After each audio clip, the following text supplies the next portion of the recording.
पे रूसी एयरबेस पर यूक्रेन का बड़ा हमला सामने आया है। 40 से ज्यादा रूसी लड़ाकू विमान तबाह हो गए हैं। यूक्रेनी हमले में रूस को भारी नुकसान पहुंचा है।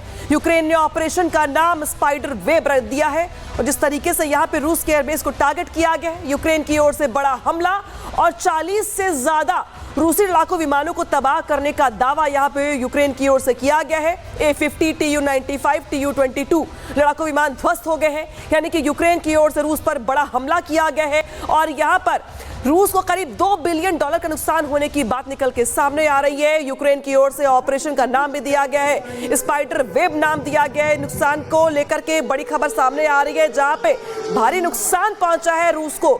$2 अरब का नुकसान की बात निकल के सामने आ रही है। रूसी एयरबेस पर ये यूक्रेन का बड़ा हमला, तस्वीर दिखा रहे हैं आपको हम। जब एयरबेस पे यूक्रेन का हमला हुआ, आसमान में उठता धुएं का गुब्बार देख पा रहे हैं आप।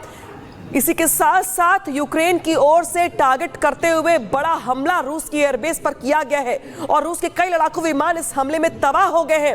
A-50, Tu-95 से लेकर कई विमान यहां पर ध्वस्त हो गए हैं।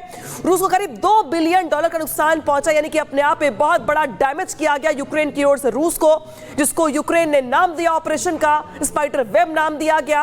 और काफी सालों से चलता हुआ ये युद्ध थमने के बजाय और विकराल रूप लेता हुआ दिखाई दे रहा है। हालांकि बीच में कई बार मध्यस्थता की और बातचीत की बातें निकल के सामने आई, लेकिन नतीजा सिफर रहा है और हालात यहां पर यह है कि रूसी एयरबेस पर यूक्रेन की ओर से बड़ा हमला हुआ, बड़ा नुकसान रूस को, जहां पे A-50, Tu-95, Tu-22 लड़ाकू विमान जो है ध्वस्त होते हुए दिखाई दे रही है।